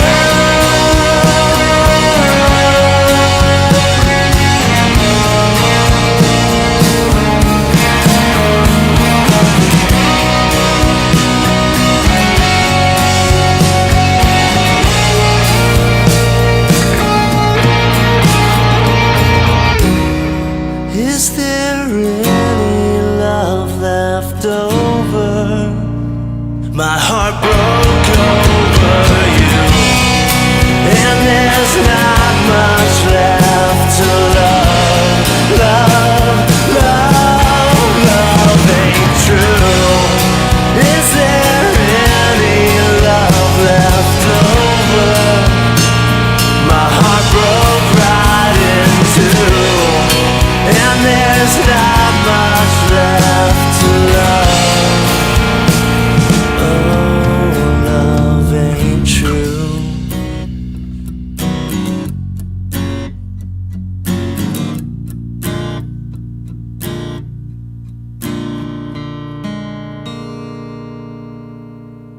Come on down to the Hop Knot at 1000 Elm Street, Manchester's premier craft beer and gourmet pretzel bar. Tell us more, Trudy. We make our dough fresh every day. We make a variety of styles of pretzels and serve craft beer, cocktails, and a few bottles of wine. We do the traditional pretzel, and we have multiple flavors for that. We also do stuffed pretzels, pretzel sandwiches, 3 dessert pretzels, and pretzel knots. The Hop Knot in the Brady Sullivan Plaza at 1000 Elm Street. Bring your kitchen to life with Queen City Cabinetry, located at 87 Elm Street in the historic Sunbeam Mall in Manchester. Open Monday through Friday, 9 a.m. to 5:30 p.m. and Saturdays, 10 a.m. to 2 p.m.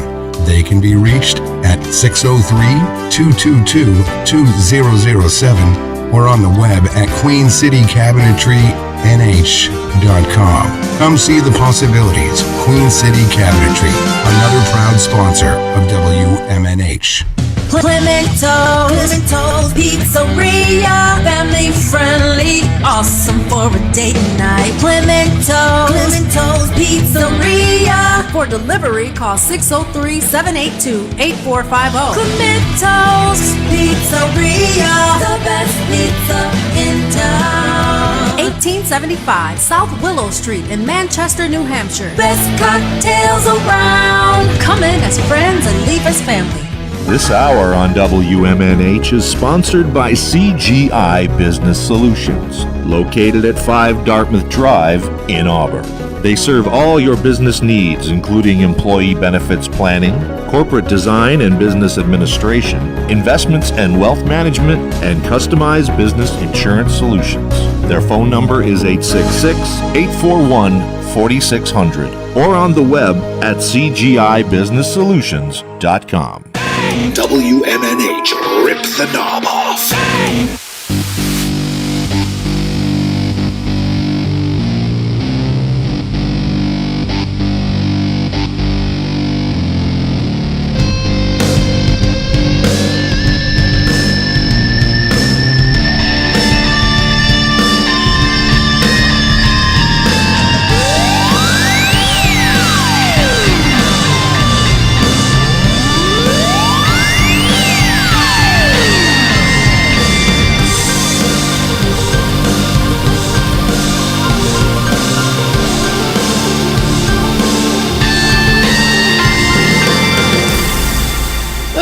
Everybody, welcome back as we cruise into our final segment today, our final segment of the week on Matt Connarton Unleashed. And we are live from the studios of WMNH 95.3 FM in glorious downtown Manchester, New Hampshire. Also on Comcast 97 if you're in Manchester. And hello to all of our online listeners across the nation and around the globe. You can go to my website, mattconnerton.com, for all of your live streaming options, social media links, contact info, show archives, etc., etc.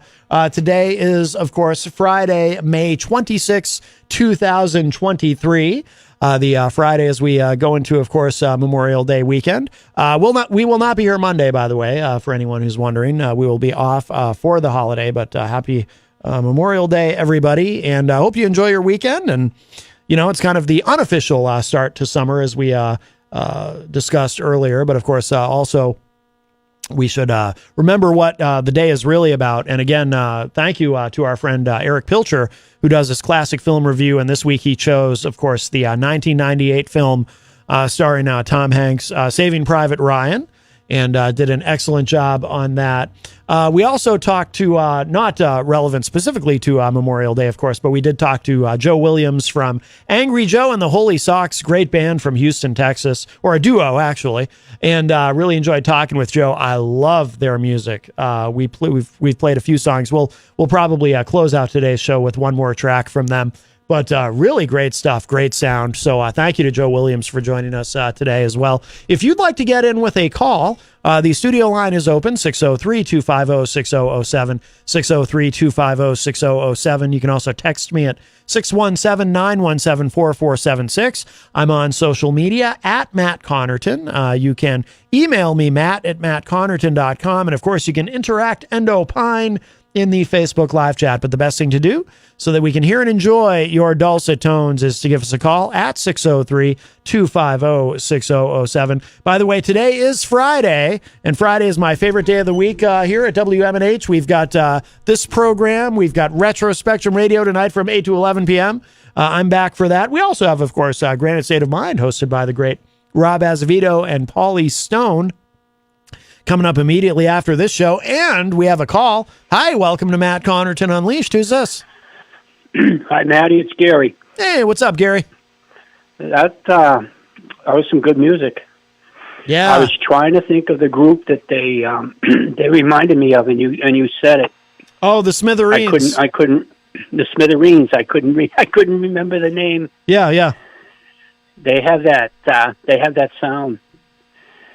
And they're from Texas, and they have a fiddle in the band.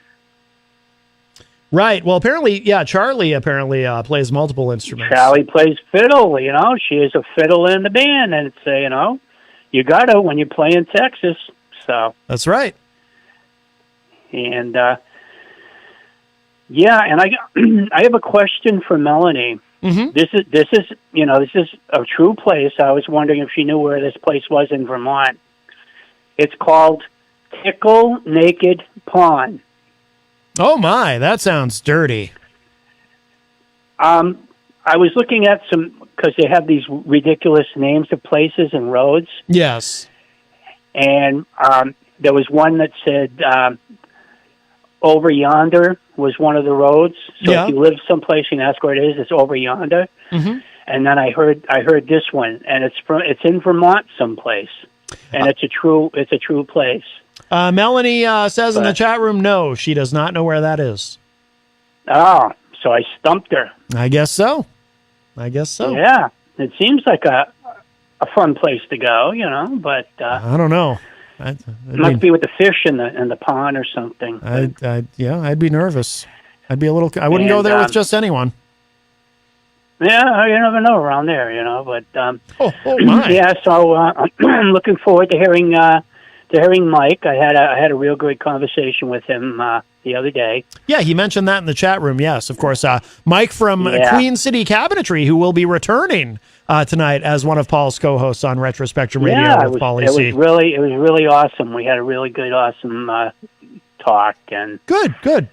He's a great guy. Yeah, seems like a real cool guy. So. Yeah, absolutely. But I told him I listened to the show and everything. But it was really fun. But I just wanted to, that group is awesome, and it's going to be a real fantastic weekend. So everybody get out there and enjoy the weather. We're going to have some nice 80 weather, Good. And send my love to you and Jenny, and have a great weekend. And I'll listen to the music tonight, as I usually do. All right. Excellent. Excellent. But, so you guys have an awesome weekend, and everybody too. All right, Gary. All right, you too, Gary. We'll talk to you again. All right. Bye-bye. Thank you for the call. Bye-bye. All right, very nice. Always nice to hear from Gary. Melanie says in the chat room, that pond, she must have looked it up. That pond is over an hour away from us. All right. Well, there you go. Tickle Naked Pond. 603-250-6007 is the studio line if you would like to get in with a call. 603-250-6007. Yes, so of course, Friday, very busy day here at WMNH. We do have a Grain of State of Mind immediately after this show, and then tonight I'm back for Retrospectrum Radio with Pauly C, along with DJ Steve and Mike from Queen City Cabinetry, who Paul says will be returning this week. And I do see Queen City Cabinetry LLC in the chat room as well. But here's what Paul has planned for tonight on Retrospectrum Radio. He put this on social media. Last year on Retrospectrum Radio, we presented an evening of AC/DC songs with lead singer Bon Scott. And tonight we'll be featuring AC/DC with lead singer Brian Johnson. He's the dude who took over for Bon when he unexpectedly died in 1980. Bon sang Highway to Hell. Brian sang Back in Black. Yes, that will be this evening on Retrospectrum Radio with Pauly C. And I do believe my dad is on the line. Hello. Hey, Matt. Good afternoon. How are you? Good afternoon. Listen, God, that band, or duo, as you say, was it Angry Charlie? Now I forget already. Angry Joe. Angry Joe. Yes. Angry Joe and the Holy Socks. Yes. Holy cow, that was really good. Yeah, they so are. I just want to say, I'm going to be brief, but I do have a proposal. Uh-huh. There are about 6 issues I want to talk about with DeSantis. No, I'm just kidding. So here's the thing, though. I thought we could do a quick, on a positive note, and again, before I even say that, I want to wish everybody a sacred Memorial Day. That was a great presentation by Erich, one of my favorite movies. I don't think you've seen it, Matt. Have you seen that one? I've never actually seen Saving Private Ryan. Believe it or not. I've seen that, yeah. No, that's good. Yeah, I know it's a long movie, but I think it's Tom Hanks' best performance. But he's been in a lot of good movies. Oh yeah, he's a solid actor. He's got the talent. Yeah, he's had quite a career. But yeah, that oh my God, that Saving Private Ryan. I think your grandfather, of course, who made the Normandy landing in hand-to-hand combat and everything, and survived. But yeah, we won't get into all that. But kudos to Erich and all your listeners worldwide who support Erich and his presentations. Mm-hmm. I thought what we'd do is just do a quick true-false. What do you think? Just oh, sure. Yeah, let's do it. It's music, and it has to do with music, and I'm sure Gary will get a kick out. And I don't want to name everybody who will get a kick out of it, Ron, et cetera, et cetera. But it has to do with Pat Boone and what's that guy's name, Matt? Let's see. Bill Haley and the Comets.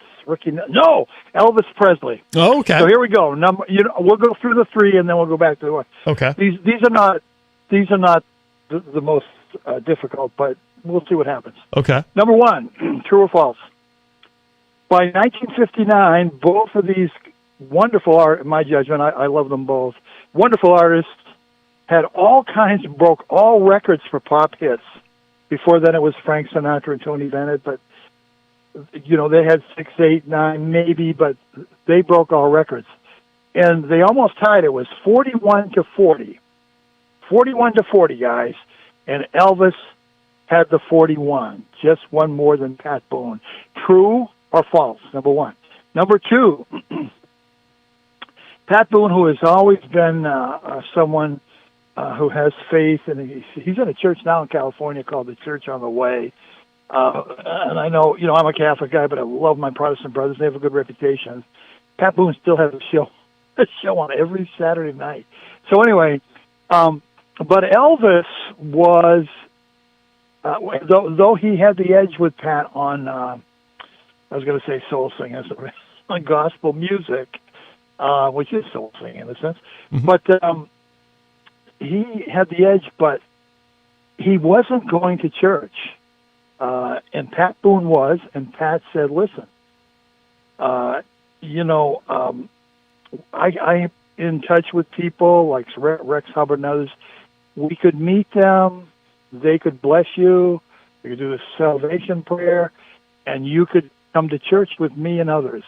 And Elvis was convinced and said, okay, Pat, I'll do that. True or false? Finally, number three.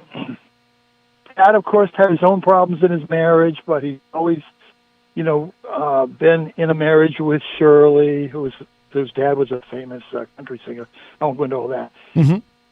But Elvis, before he married, and of course after he married there was trouble, but before he married in 1967, he was kind of fooling around, Matt, if you know what I mean. Mm-hmm. And Pat Boone said, you got to stop that, and you're a Christian man. You settle down and marry the love of your life. And Elvis said to him this statement, why should I buy the cow when I can get the milk free? Oh. Now, did he really say it, true or false? Okay, let's go to number one, Matt. 41-40. I hope Tommy is listening to this because Paul should know this. 41-40, almost a tie. Elvis gets the edge over Pat Boone. True or false? I said false. I would think in 1959, Pat Boone would have still been ahead of Elvis. But I say you are absolutely correct, Matt. And that's good reasoning, Matt. You're absolutely right. It took Elvis a while to catch up.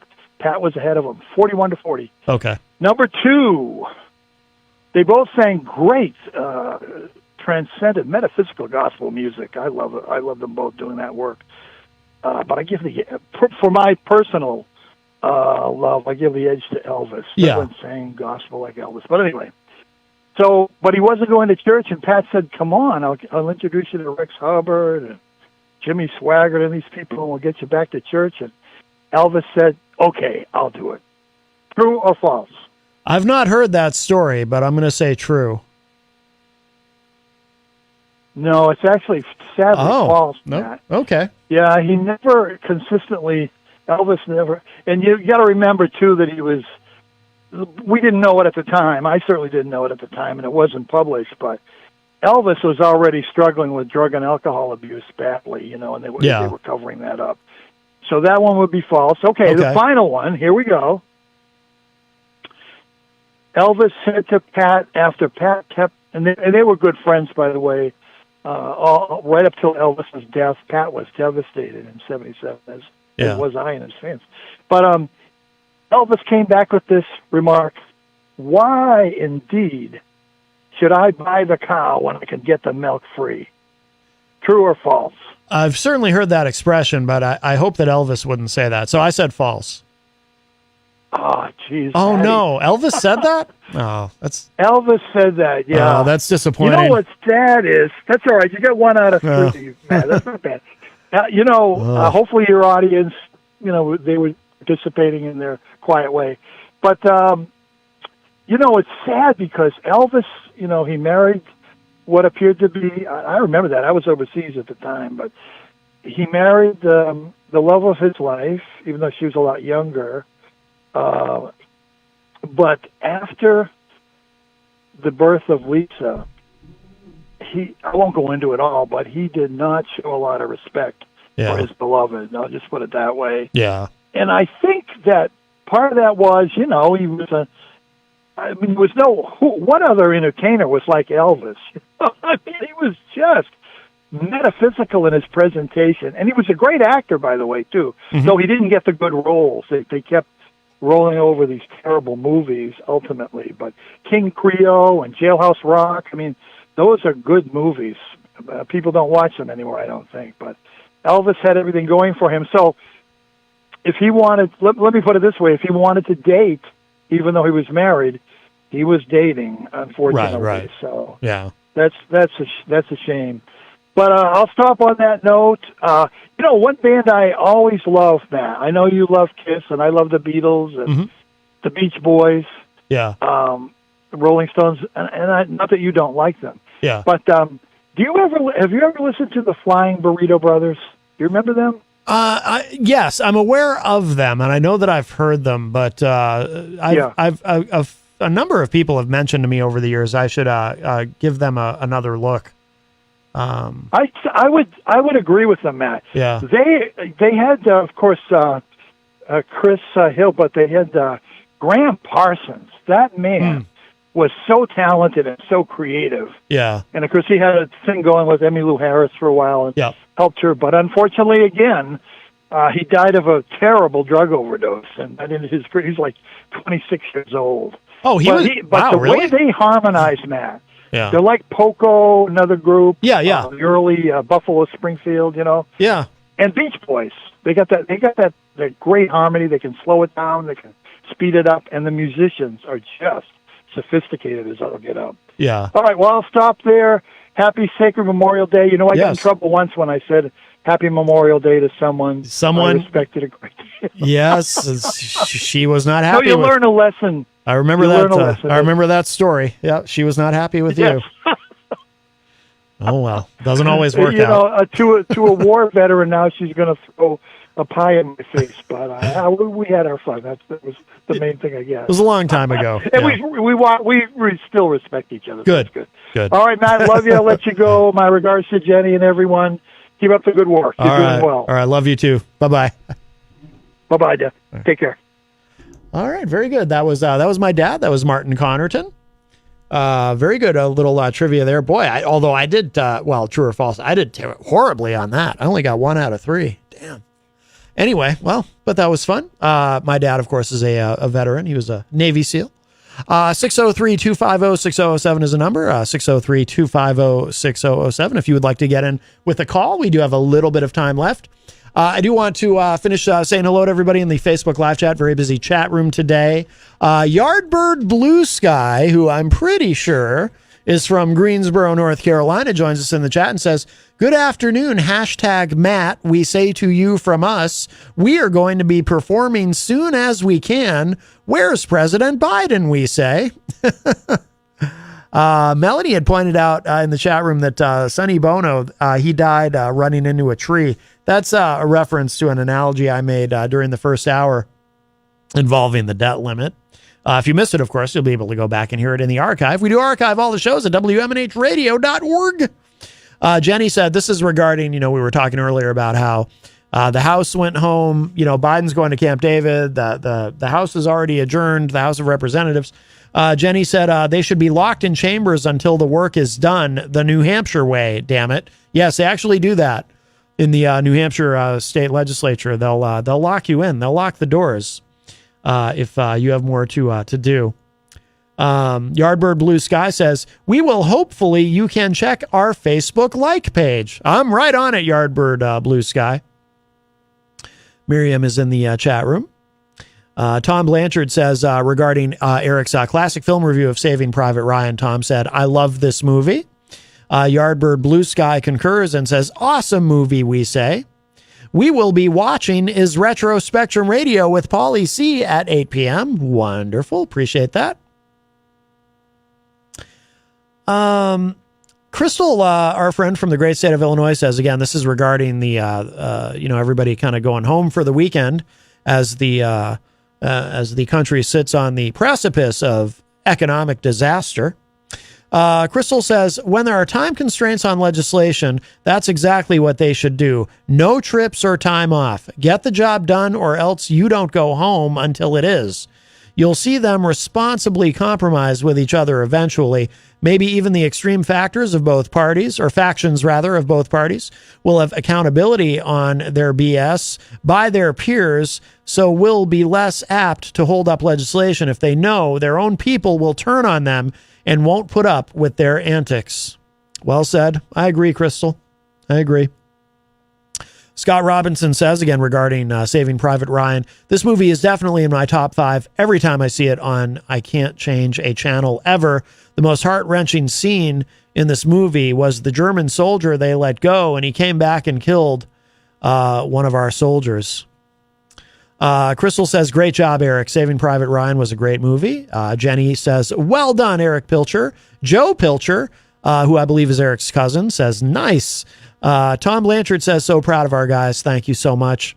Melanie La Liberty says, nice job, Erich. Yes, Erich getting a lot of kudos for his classic film review.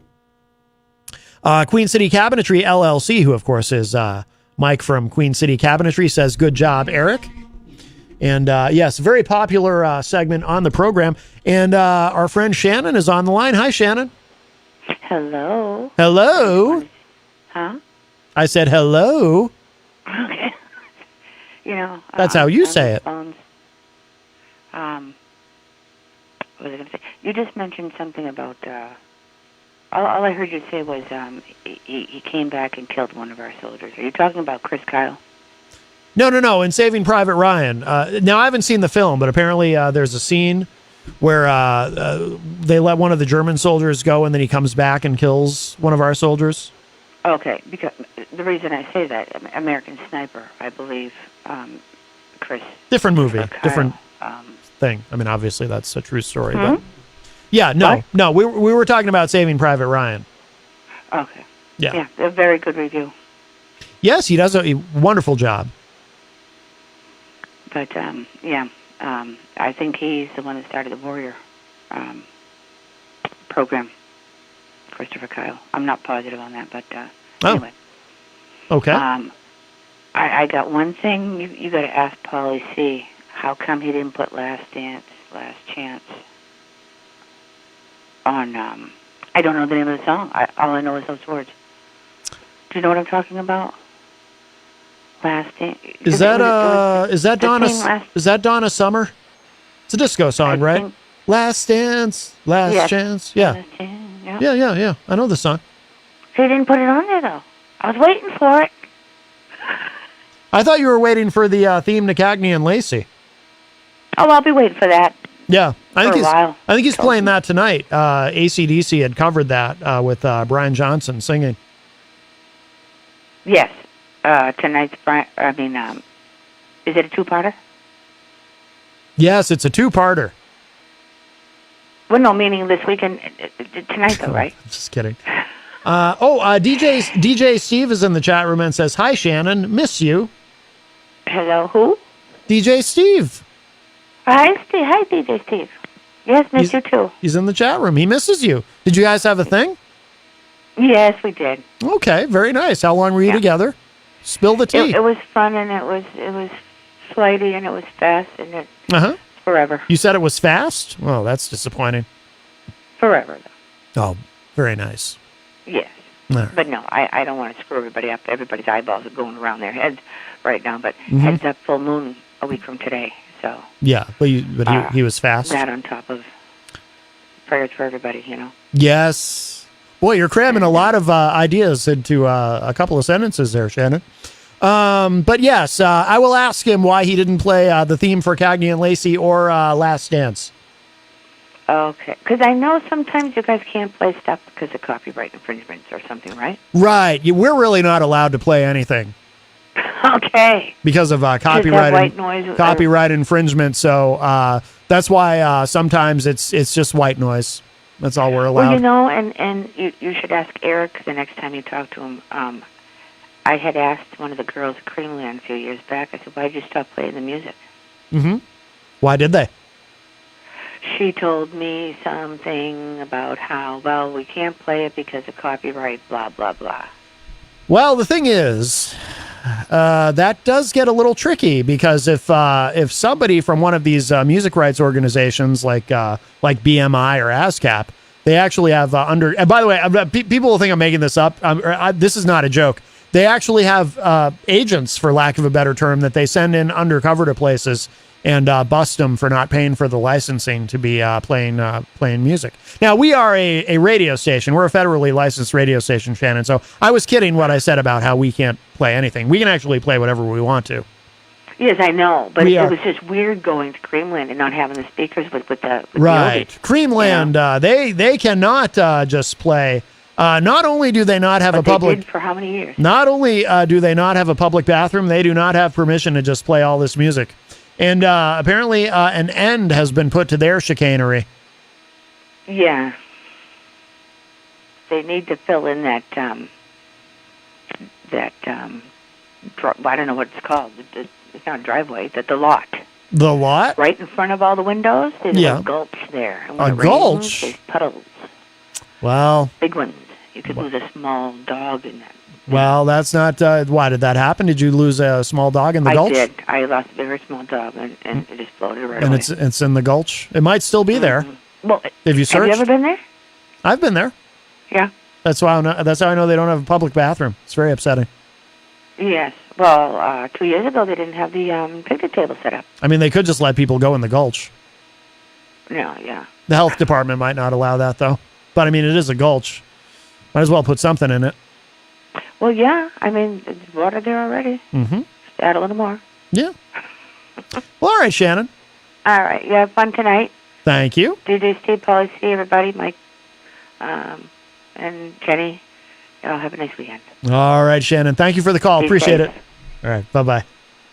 All right. Very nice. Very nice. Always nice to hear from our friend Shannon. We are almost out of time, so we will... did I miss anybody in the chat room? It's a very busy chat room. I don't like to leave anybody out. Erich Pilcher is in the chat room, by the way. Let's see. And very good, very good. Yeah, so tonight, let me just read this again so you know what's coming up tonight here, because Fridays are very busy at WMNH 95.3. If you are listening live, stick around. Up next is Up next is Granite State of Mind, hosted by Rob Azevedo and Pauly Stone during the warm weather, during the summer-ish months. They record all the shows at Pembroke City Limits, the wonderful venue that Rob set up in his garage, that Rob and Pauly Stone set up in the barn, rather. I'm sorry, in the barn. And it is amazing, truly remarkable what they've done. So that'll be coming up. And then I'm back tonight for Retro Spectrum Radio with Pauly C. I'm one of Paul's co-hosts on that show, along with DJ Steve and the returning Mike from Queen City Cabinetry. And tonight the subject is, it's part 2 of AC/DC tonight. It is the Brian Johnson era. And I know Paul's planning to play not the songs you hear all the time on classic rock stations, but some gems that you don't hear all the time. So that'll be very cool. And don't forget, tomorrow at the Hop Knot, there is an event. Actually, Hop Knot's got a couple of things going on tomorrow. Our amazing sponsor right across the street at 1000 Elm Street. They've got those delicious gourmet pretzels. They have an assortment of craft beer. And tomorrow is drag trivia to raise money for the New Leaders Council, New Hampshire. We'll have some raffles, prizes, and some drag numbers from Chi Chi Marvel and Glam Chowda. from the House of Marvel Entertainment. Call ahead to reserve a spot. That is tomorrow from 1 to 3 p.m. and then tomorrow night from 7 to 9 p.m. I don't know if it's Barger or Barger. Let's go with Barger. Mike Barger will be performing live at the Hop Knot. They have live music every Saturday night.